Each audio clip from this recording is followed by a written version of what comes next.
Welcome to a workshop offered by the University of Kentucky and the Work-Life Benefits Office.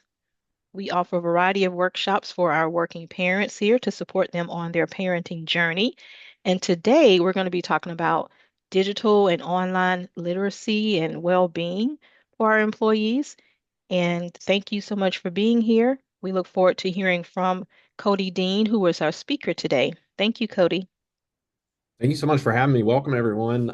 My name is Cody Dean. I'm the gaming and technology specialist here at Kentucky Children's Hospital. For us today, I think we're going to be looking at a topic that really impacts all of us, and we're talking about finding our digital balance in life. For us, well, let me go into a little bit about what I do. So, part of my job is I use gaming and technology as a therapeutic intervention for our patients. So I can go in, use video games just to connect, to hang out, to just to play to help distract with our patients. We also are really big. One of our missions is that everyone can game. So we use 3D printing and other technologies in order to allow everyone to experience gaming. And so we do that. We do different events throughout the year. Our Gaming for Good's coming up in November. Yeah, it's just an amazing job. I literally have the coolest job in the world. I love it. And really just enjoy every day being able to connect with our patients, make the hospital experience less traumatic, allow them to have an adult that speaks their language and be able to just connect with them on a level that meets them where they're at. And so part of that job too is helping educate parents and kids on safety, being safe online, because this online world is changing every day. Something new is always coming up. And with that, unfortunately, there are people that take advantage of technology. They use it for bad means and stuff like that. So I help educate our parents on safe practices to keep their kids safe in a just an ever-changing online world, and also help our parents understand the need for balance, especially when it comes to digital technologies, video games, and kind of everything in between. Finding that balance is really important. So today we're going to be talking about that. We're going to be our goal today is not to demonize technology whatsoever. Obviously, I'm a technology specialist, but it's to help us kind of find a route to control technology and not allow technology to control us. So for me, I always talk about I'm originally from Nashville, Tennessee. There's a restaurant there called Monell's, and Monell's, they actually don't allow cell phones at their table when you're eating. And so it's kind of a family style dining, huge table. The food kind of goes around on a carousel, and you make your plate as you go. But I went with a group of men one time to that, and literally just pulled out my phone real quick to text my wife, like, "Hey, I'll be a little bit later than what I thought I was going to be." The waitress actually came out. She kind of smacked my hand. She was like, "No phones," and I was like, "Oh, so sorry." And for me, what I found is when I didn't have the ability to pull out my phone, I found a little anxiety there. I found a little stress in that. Not, I feel like that's my connection to everything outside of that restaurant, and I just, it was a little stressful. So we just want to build a habit where we're the ones in control of our technology, and our technology is not in control of us. So today we're going to be looking at several different things, but the first thing is the shared experience that we have. So let me ask, does this sound familiar? You pick up your phone to check one simple thing. 20 minutes later, you're lost in a sea of notifications, emails, or feeds on social media. You're scrolling videos on TikTok. If you've experienced that before, just type something, type "Yep, that's me" or whatever in chat, an exclamation point, whatever it may be. If you can relate to that, because for me, it can just be one quick little notification, and then, oh my goodness, I've realized that I have been on my phone for the last 30 minutes, and I don't really remember what happened over the last 30 minutes outside of being on my phone. The one thing I want to let you know is that you are not alone. And yes, it is always easy to forget why you picked up the phone in the first place. I've done that plenty of times myself. So this is a common shared experience for us. This is something that's very common today. And the reason I ask that is I want everyone to know that you're not alone in that.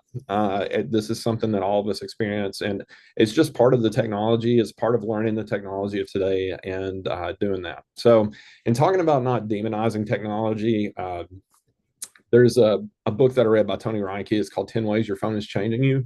Very good book.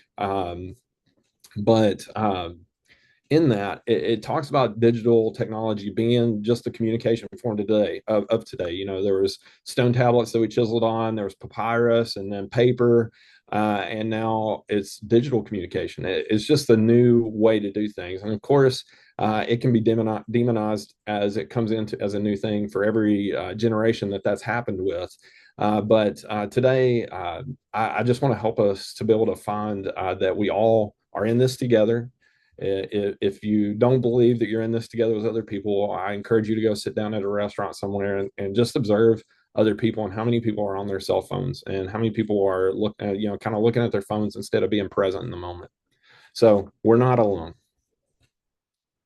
Um, and the thing is, I want you to know is that it's actually not your fault. It's by design. So technology, you know, while companies, I think they really claim publicly for the most part, they have our best, and our best, the best intentions at heart for their technology. What they're doing is kind of deceptive in a lot of ways because technology they sell it to us in order for us to be on it more. So it's this kind of understanding of that this isn't a personal failing or a lack of willpower. It's happening by design. We live in what's called an attention economy.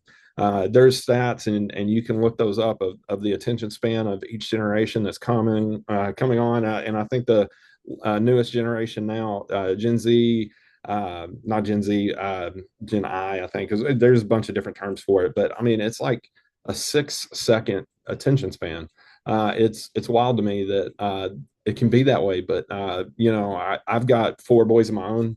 I've got two middle schoolers, an elementary school, and a toddler, and I wholeheartedly believe that attention span is is definitely that short. But it's this attention economy. It's called a dopamine loop. So these apps are used that we all use. These apps are designed by very smart people to capture and to hold our attention for as long as possible. So features like infinite scrolling, auto playing on videos. So you may get an autoplay on a video, you're just scrolling. It may not even be a video you're interested in, but it auto plays, and for some reason you just get hooked in. You get pulled in, and you end up watching the whole thing. The little red notification bubbles on your apps are all designed to keep us coming back. And like I said, this is what neuroscientists call a dopamine loop. Every like, comment, or new piece of content is a small, unpredictable reward for our brain. It functions just like a slot machine. We pull the lever by refreshing our feed, hoping for a little win. This cycle trains our brains to continue back to checking our phones continually. This dopamine loop, the infinite scrolls, the autoplays, notifications, it's all designed to keep us coming back. I want us to understand that these are capturing our attention to check everything habitually because a lot of times we can say, well, my goodness, it's just so hard to put the phone down. It's just so hard to do that. And trust me, I do the same exact thing. I think all of us in some way or another has that attention, kind of built in to our devices, whether it is being anxious that we're not on our phones in the moment, whether we left it, which doesn't happen a ton anymore. If I leave my phone at home, I'm definitely turn around and go back to get it. But if you've ever been like, hey, I'm not going to have my phone on my person for an hour or two, at least for me, that can be a very anxious hour or two. That can be something that I stress out about. But I've also been that guy that I'll lay down with the best intentions at night to go to bed. I'm say, hey, I'm going to go to bed at night I'm going to lay down at 9 o'clock tonight, which rarely happens. I got four kids and sports and practices and all kind of clubs and everything else with the boys. And I go home and I got to have my unwind time. But what I found is I'm scrolling on TikTok and it actually posts a little video after a while saying, hey, don't you think it's time to go to bed? And then I feel ashamed about it. But I realize that TikTok, is designed that way to keep us all hooked in on there and looking at our phones. Um, so with that, how does it affect our well-being? Well, there's a huge impact on all of our lives. It's increased anxiety, FOMO, or fear of missing out, comparison culture. I think this is one of the biggest things we can find ourselves kind of trapped in. For me, is I always talk to my kids. Being in middle school, there's always that comparison there. This kid has these shoes or this haircut, or they look this way, or whatever it may be. One of the biggest ways that we miss out on our lives, one of the biggest ways that we can really be unhappy in our own lives, is by not having gratitude and being grounded in that gratitude for what we have. If we're constantly looking at social media and constantly comparing to other people, then we can really get ourselves in some trouble and really just look down on what we have ourselves. And in that, having that comparison culture, not only does it affect us, it affects the people around us. If we're constantly comparing our spouses to the people that we see on social media, that's not fair to our spouse or to our family. If we're constantly comparing our kids to other kids or whatever it may be, and it's easy for us to forget that 99.9% of the time people are posting their best moments on social media. With four kids.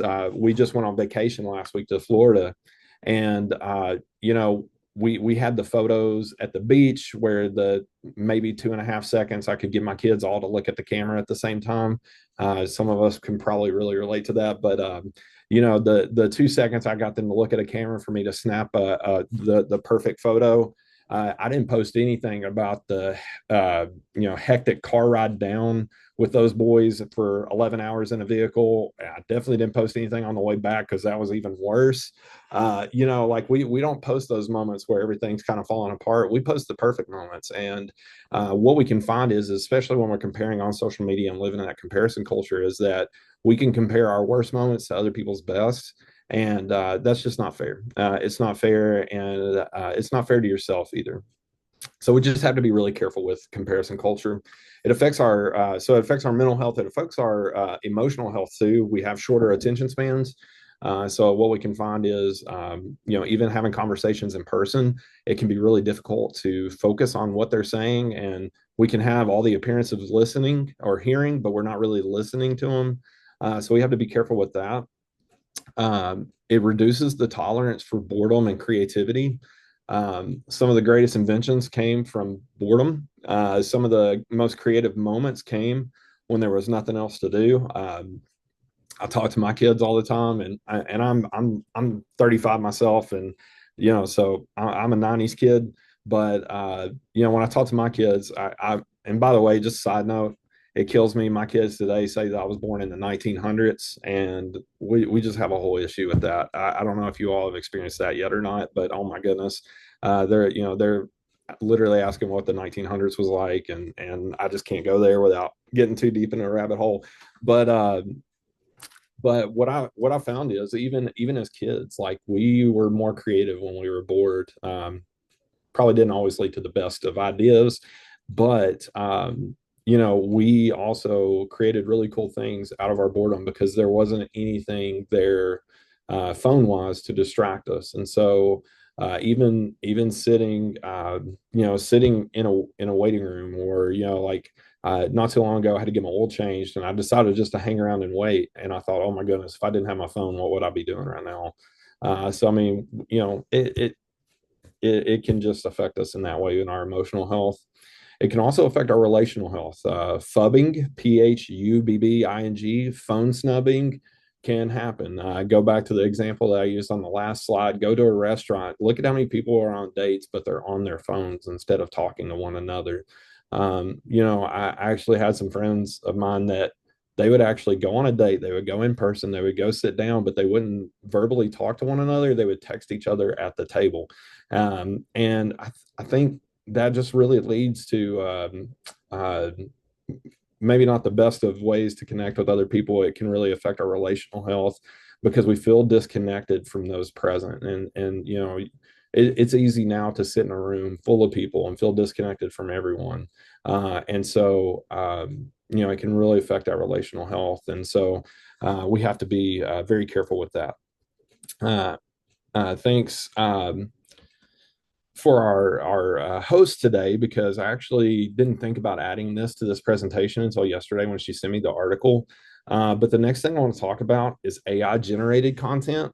Whether you're on YouTube, or you're on YouTube, your kids are on YouTube Kids, or whether you're scrolling TikTok, one of the things about AI generated content is that AI is increasingly getting smarter and smarter.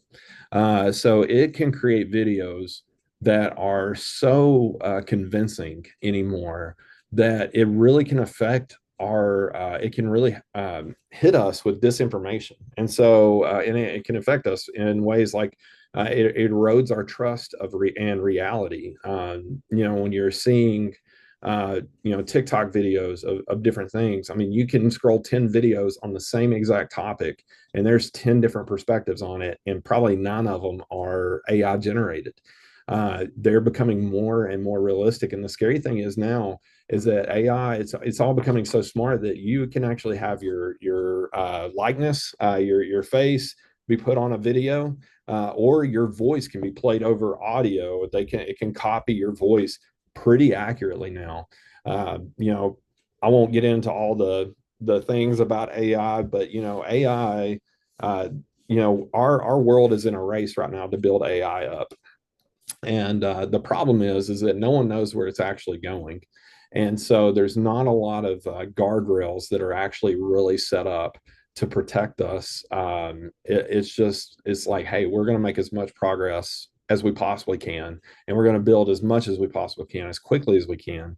And so what happens is of course, the people who use that for not so great means can really take advantage of that and spread disinformation, or even use videos that are wrong. So in the article that our host sent me, it was a comedian talking about their child watching YouTube Kids, and their kid was watching, like, it was a book that they had read to their child numerous times, and it was a younger toddler, but it was like, it had a picture of a cup and it would say cup, or a picture of a ball, it would say ball. It was a very simple book, but when the AI generated content read it, it would mispronounce all the words to ball and cup and colors and everything else. And for something that's supposed to make things easier, it really wasn't that educational if it's teaching the kids to say something wrong. And that's a very innocent, or kind of innocent, but very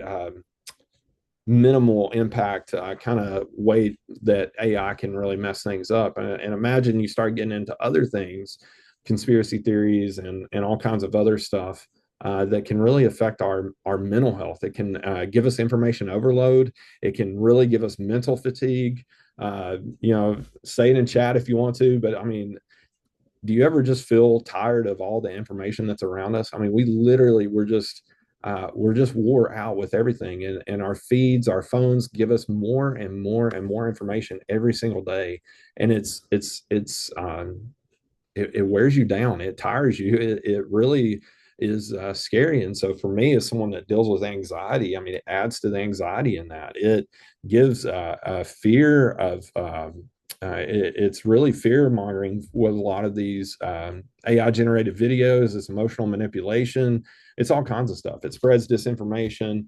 And like I said, with the ability to take your face and your voice and put it on videos or in audio, there's a lot of privacy and security concerns with that as well.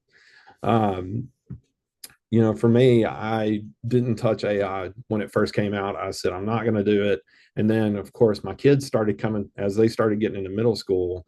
It they were asking me more and more questions about it, and I always said I would be the dad that I didn't want to say no without knowing more information about it. And so I've used AI for different things, because I don't always sound the best on emails, so I'll have it rewrite an email or something like that. But some of the things that's going on, I mean, it can really be scary. And I agree in the chat. I don't like knowing what's real or fake, and that's really scary. And it's hard for us to come down even with our own opinions on things because half the time we're not sure of the reality around it, whether it is real or fake, and it's hard to land on an opinion on different things ourselves because of what that can do. So AI generated content, there's a very, very high chance if your children are on YouTube, if your children are on even on YouTube Kids, which should feel safer to use, or even different social media apps with videos and stuff like that. It is very, very likely. I mean, I would almost say 100% certainty your child has been exposed to some kind of AI generated video. Some ways that you can kind of help with that in your family is you can always like co-watch with them. So and I would always encourage that for parents.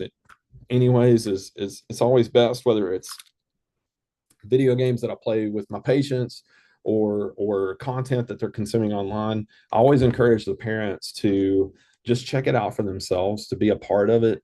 Number one, your kid, your child. My oldest is kind of in that independent, wants to be in his room all the time phase. But when we're like co-watching something together, even it gives me a little bit better peace about things. And I'll get to tools here in a minute that we can use, but even parental control apps and stuff like that can really help you get to the point where you're seeing what your children are taking in, and it prepares you to answer the questions that they may have about that content. So next, the path forward. What can we do? So the goal isn't to eliminate technology. It is it is not to eliminate the technology, it's to control it. So we'll focus on three main practical strategies to reclaim our attention and improve our digital well-being. So the first thing is to become aware. Um, Awareness of anything is always going to be the way to go. So conduct a digital audit. This is probably what's going to make us feel most uncomfortable. I never really feel that bad about my digital consumption until I look at my screen time app. So you can't change what you don't measure. You have to measure what you're doing in order to be able to change it. So you can use your phone's built-in tools, which I am grateful that like Apple and Android, they are adding these tools to our devices so that we can see what's going on. So on iPhone, if you go to settings, you go to screen time, you can turn on screen time. It'll tell you how much time you or your family is spending in certain apps. And it really can show you what you're doing. And even on Android settings and then digital well-being, it'll do the same exact thing. It tracks everything that you do on your phone. Of course, they say it stays on your phone, but it's just a good tool for you to be able to track what you're using and how much you're using that.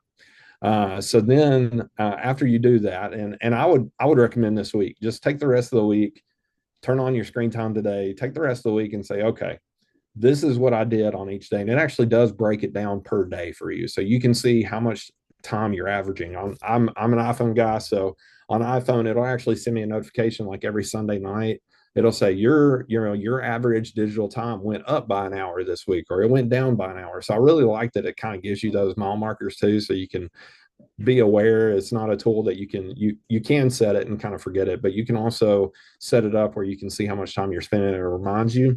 But the hard part is this, and it's to ask yourself, is my screen time aligned with my values and goals? So is the amount of time that we're spending on our phones, is it really lining up with what we're wanting to do with the time we have during the day? And that, for me, I think is for me at least is the hardest thing to answer because, you know, I always judge myself by my intentions, and I think we all can do that to a certain degree. We can always judge ourselves by our intentions, and so we really meant to do this or we really meant to do that. Or we can say, well, it wasn't that much time on a phone, or it wasn't that much time on TikTok or Instagram or whatever it may be. But when we're looking at that screen time, there's no looking around that. There's no getting out of that. We know exactly how much time we've spent, and so it's scary. We only got 24 hours in a day, and if we're spending 8, 10, 12, 14 hours a day on our phones, is that really lining up with what we want to get done as human beings with our families, whether it's spending time with them, whether it's projects? I've got a list of projects I need to do at home a mile long, or even whether it's just lining up with the values of the time that I want to spend with my kids. Like, is my phone keeping me from being present even in those moments? So conduct a digital audit. I would highly, highly encourage you to do that starting today. I like alliteration. So we did 3 C's of boundaries. The first is to curate your content. Um, to curate your content, unfollow or mute accounts that consistently make you feel anxious or negative. And I'm sorry, I just saw that I have a typo on that slide. But mute or unfollow the accounts that consistently make you feel anxious or negative. Your feed should be a place that inspires and educates you, not something that drains you. So oftentimes social media is an escape for us, but often we leave that social media app feeling more wore down than when we actually started.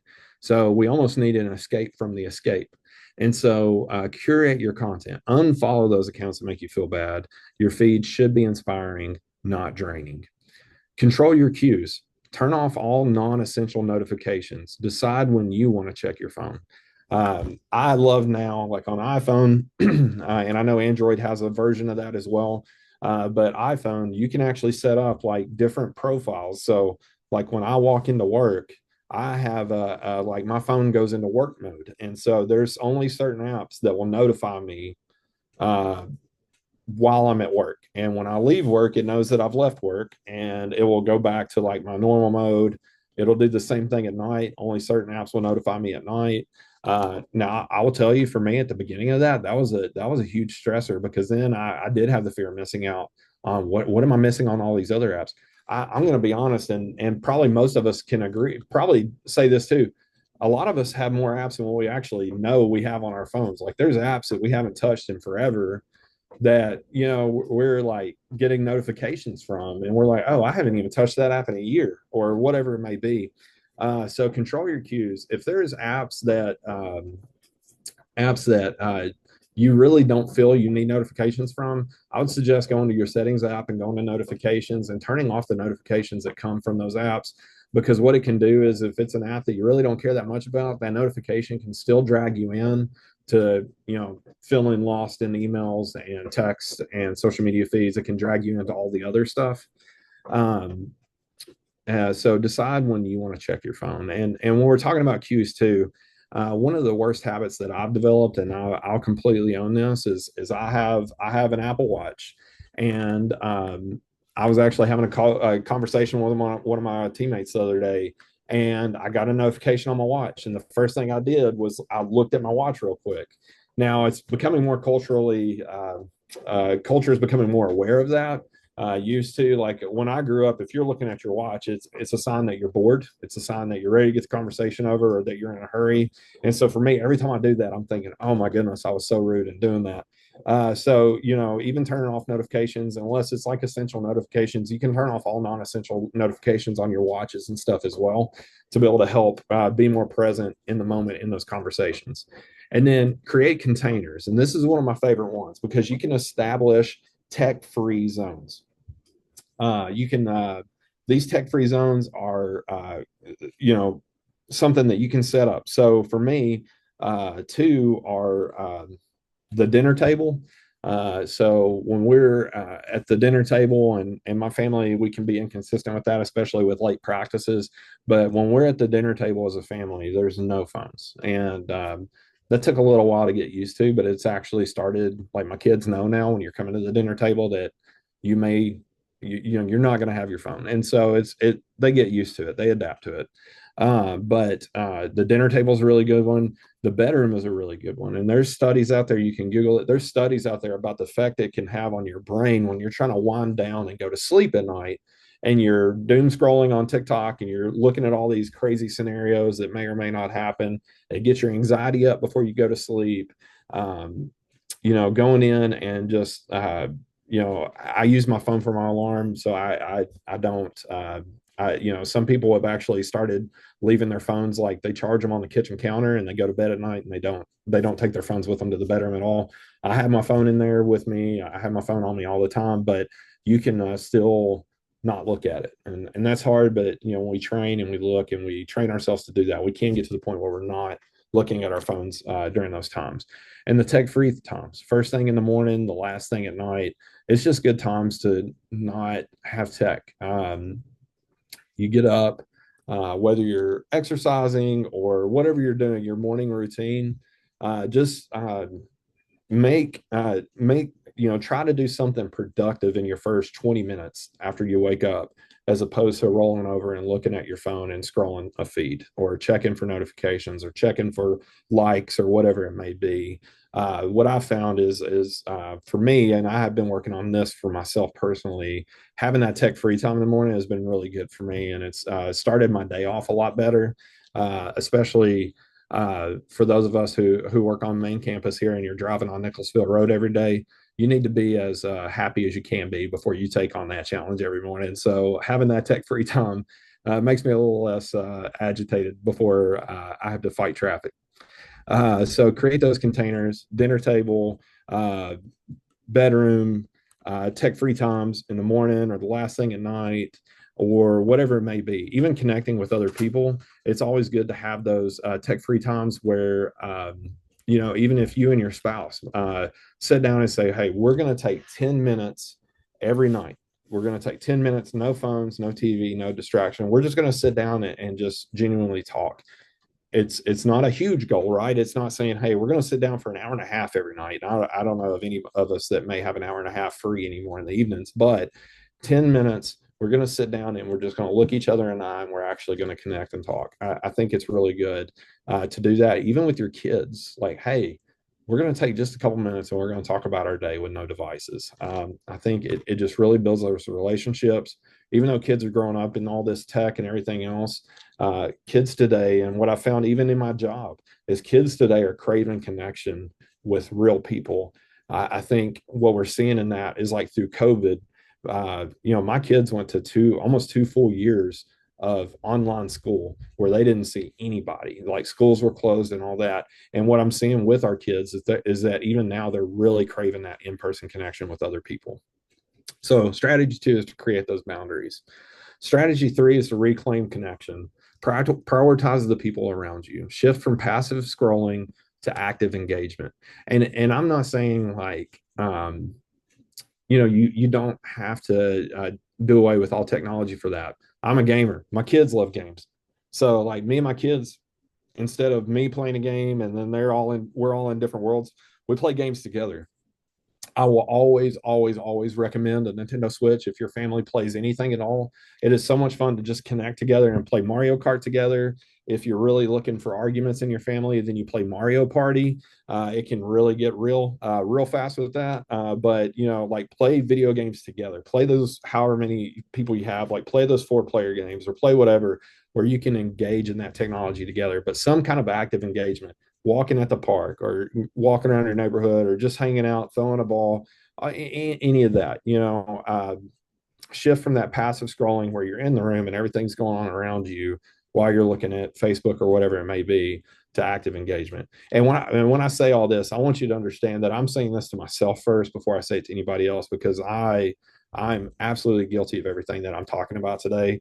I've sat in that room when my kids are trying to get my attention. I've sat in the room when things are going on and I'm just looking at my phone and I'm not engaged with those around me. So please know that I'm not judging or putting down anybody at all, because I've dealt with this myself. The other thing is to communicate your intentions. And I think verbally communicating this is really powerful. Saying things like, I'm putting my phone away so I can give you my full attention. time and attention are an absolute gift that we can give to those around us. And so when we put our phones away, when we close the computer, when we turn off the game or whatever it may be, so that we can give our full attention, that is one of the greatest gifts we can give today because our time is our most precious commodity. And so when we're giving someone our time, we're giving something that we can never get back. We're giving something that actually really means something, and it really builds that connection with those around us. So communicate that. And then schedule analog time. Plan activities that are screen free by nature, like a hike or board game night, or even cooking together. My oldest kid, he loves to cook, loves to cook, and so we may go in, we may set up an iPad to watch a cooking video or something like that, and try to replicate the recipe or whatever it may be. But like it's good to schedule those analog times where you're not on a device really at all. It's better not to have a device at all during those times. But going on hikes, having those board game nights, cooking together, and for me at first I was really intimidated because I thought my kids wouldn't be into it. But my kids have really and I know it's not the case for everybody, and my kids I feel like are probably just almost just as tech addicted as anybody else. Um, they respond really well to the analog time. It's refreshing for them, and they're like, oh yeah, actually, mom and dad are kind of cool. We got to have real good conversations, or we really got to have fun together. So schedule those analog times. So the next thing is planning your personal action plan. So committing to it. So the what I want you to do right now is if you're able to, if you got a piece of paper or you got your notes app on your phone or anything like that, I would encourage you to take this moment to turn ideas into action. So knowledge is great, but it's the action that creates change. So open your notes app, take out a piece of paper, and write down your single biggest digital challenge. And I'm going to give you a second to think about it, but write down your single biggest digital challenge. You don't have to put it in chat. This is for you. Write down your biggest digital challenge. Is it laying down at night, intending to go to bed, and you scroll TikTok for 2 hours? Is it, wanting to look at your phone while everything is going on around you and you're trying to, you're on your phone and people are trying to connect? Is it not being present in the moment at maybe it's your kid's game or whatever it may be, and you find yourself doing that or whatever it may be? Um, Write down for yourself your biggest digital challenge. So I'm gonna give you just a second to do that.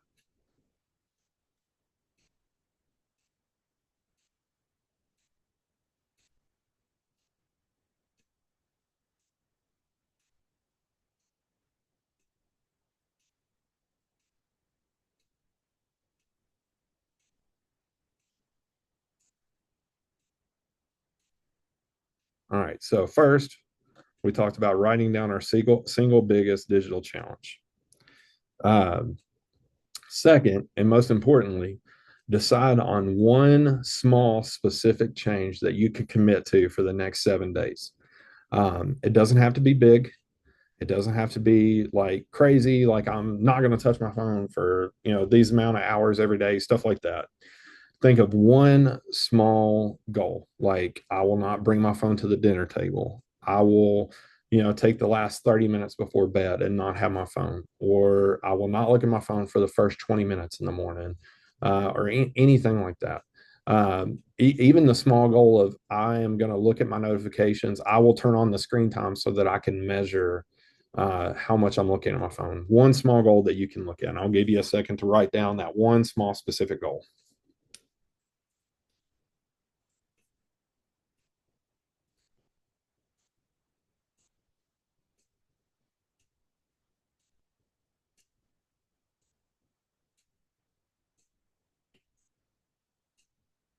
And once again, it's something concrete, it's something specific. It's not, I will use my phone less, but it's, I will not bring my phone to the dinner table. I will not do those other things that I talked about. And then third, think about who you can share this goal with to stay accountable.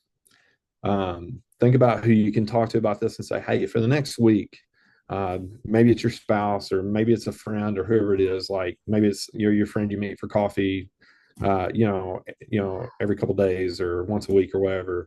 say, hey, I just want to share this. I'm trying to be more present in these moments. Can you help me stay accountable to not have my phone while we're having coffee together, or not have my phone, if it's your spouse before I go to bed, or your kids saying, hey, I want to take 10 minutes and us just be able to talk with no devices. Help me stay accountable for that. Um, Having one small goal is your starting point for building real momentum. And once again, why the reason I wanted to stay small is because if we make huge, big goals, we can become easily discouraged and not kind of follow through with the rest of it. So make a small goal that you can stick to, and you can do to start building that momentum, and you can start building on that foundation. All right, key takeaways. It's about progress, not perfection. One of the things we can do is we can say, we can really get into it. We spent 3 days, no phone at the dinner table. And then that fourth night, we pulled it out because we got a notification and we didn't think about it. And we got into that 20-minute kind of dopamine loop. It's about progress, not perfection. Don't get down and don't get discouraged and say, man, I messed everything up. Just say, hey, I'm going to do better tomorrow. Key takeaways. It's about progress, not perfection. First, it's about awareness, understanding your own habits without judgment. That's very important. Awareness. We cannot have change without awareness. Two is in the intention. Proactively set boundaries that work for you. And it may work for you. It may not work for your spouse. It'll work for you, but it may not work for your friend or your coworker. It has to be boundaries that are set for you. And then connection. Prioritize real world relationships. The goal is to be in control of your technology, not the other way around. So, with that, I think that's it for the presentation side of things. So now we will go into our Q&A time. Do we have any questions? You guys are invited to put your questions in the chat if you have any. Yeah. If you Please, have yeah. any Put questions, those. please put them in the chat for us. While they're thinking, I really appreciate you pointing out the digital well-being on the phone. I don't think I even knew that was an option. It really is good. Like, and for that, and that was something else I wanted to point out too was uh, is setting up even parental control apps. That's a great tool. And so we do have a question in the chat. How do you get a 7-year-old off of electronics? Let me tell you, it's a challenge. It's a challenge. So what I would recommend is actually I use an app for our family. We've done different parental control apps over the years. We've tried Bark and we've tried some others that worked well. But what we've found now is that there's an app called Custodio, and I'll type that in the chat now. Uh, Custodio, it does cost. I want to say it's like $80 a year. But you install the app on your kids' phones, and then you have the app on your phone, and you can set up literally like you can schedule all of their things, right? So you can schedule school time. Their phones are locked down. Technically our kids are not allowed to have their phones out at school, but they can't take them with them. And sometimes I do know they have probably temptation there to jump on their phones, but we can schedule during school time that their phones are absolutely locked. The only thing they can do is call mom or dad or text mom or dad. So it'll allow you to block up those times. For our middle school kids at 9:30, 10 o'clock at night, those phones are getting locked up every single night, and they're locked up until they're out of the door. Usually my family's on the road on the way to school at 7:30. So about 7:30 is when their phones unlock, so they can, be on them in the car or whatever. But then for our middle schoolers at 9, when they get to school, they lock right back up. But it's all scheduled, it's all automatic. So you can have that where uh, you can control those things. I would highly recommend Custodio. It also monitors their YouTube and things that they Google. It can also monitor their text messages. So it doesn't like send you a report of every text they send, but if there is like content material that they're nervous about or they're worried about, they can it'll send you an alert. And some of the alerts honestly feel silly. Some of the alerts you feel like really I'm getting an alert for this, But honestly, I would rather get alerts for something that I see as silly as opposed to not getting an alert for something that could potentially be dangerous or could potentially, be really anything. My second oldest son, he is a huge football fan. He loves football. He loves the stats of football. He loves digging in all the deep details of football. And so he YouTubed or Googled one time the average size of an offensive lineman in the NFL.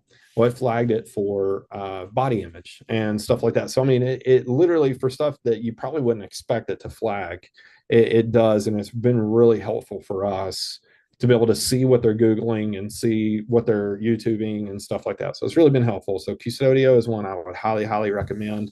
I think there's a free version too. I'm not 100% sure on that, but that's something I would check into. It's a green app with a white Q. But so I would check into that. And then we also got a question about what recommendations do you have for to block AI generated materials? Uh, so I'm going to be honest, that's a really tough one because AI generated material is really taking off and it's growing. The problem with it is that it's growing so quickly that the companies are having a hard time, not the AI companies, but like Facebook, TikTok, all these other YouTube, all these other companies are having actually a hard time keeping up with it because it's literally like it's just new technology taking off all the time and it's hard to set up those protections against those things. Now TikTok has introduced a thing not too terribly long ago, and I'm going to be honest, I would never recommend TikTok to anybody like under 16 or even 18. But if they do have it, a lot of the times when people set up their videos and stuff, you can, like, if you post a video you can put like it's been flagged for AI generated content. So you can see that sometimes.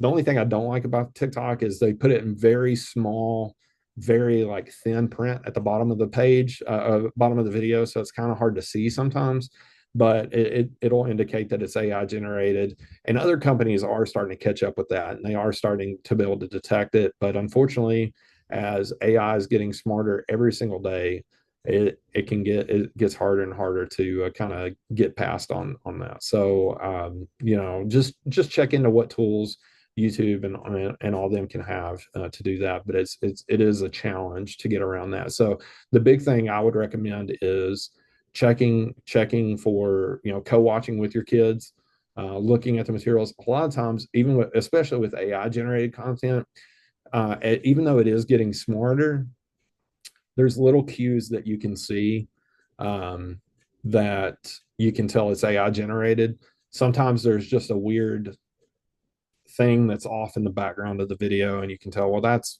fake, and like it's a weird background or whatever. One of the things I think AI still hasn't really nailed down really well on detail is blinking. So some videos you can watch and if they're not blinking for the whole 10-minute video, it's probably AI generated. And so stuff like that, but I would highly recommend just co-watching with your kids and you can see that, and you can also see if it lines up with your family's values. You can kind of have that conversation with your child. Are there any other questions? All right. Are there certain sites we can rely on to verify if things are true? Um, yeah, so I won't get too far into the Roblox stuff, but I will say this: you can I'll send out the website. I should have had that ready for this. There are websites that you can look at for that. I'm so sorry. I should have had that on there. Is there a way that we can send that to the people who registered? Yes, I can include it in the follow-up email. Okay. All right. I'll get these. I'll pull that up from my files and I'll send you all the websites that you can check. The Roblox is kind of that perfect example of technology that takes off too quickly to be able to keep up.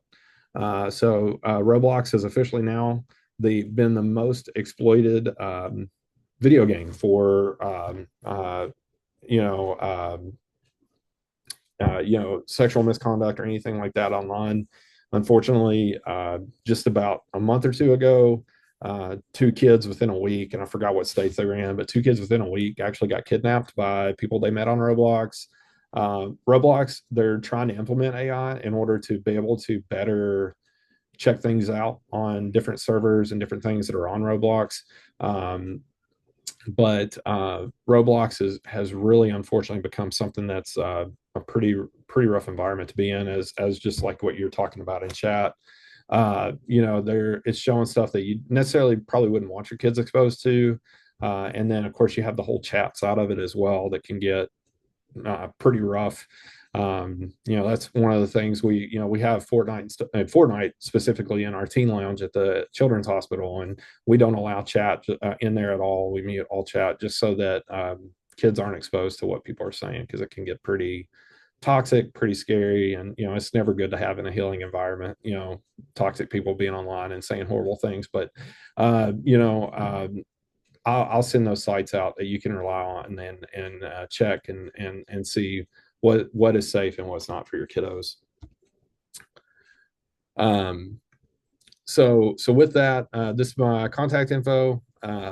You can always email me at ccde233 at uky.edu. Please always feel free to reach out at any time. I'd love to answer any questions, even if it's technology that you're looking to buy your kids. I've helped plenty of people here at UK help get their kids the right game system and help get it set up in the right way, or help get the instructions set up in the right way where your kids can game safely online and safely with their friends and stuff like that. So please feel free to reach out and email anytime, or come by my office here on the fourth floor anytime, teen lounge or any of that. Come by and check it out, and I'm happy to help out however I can. But thank you all so much for allowing me to be here today. I hope this content was helpful, and thank you all so much again.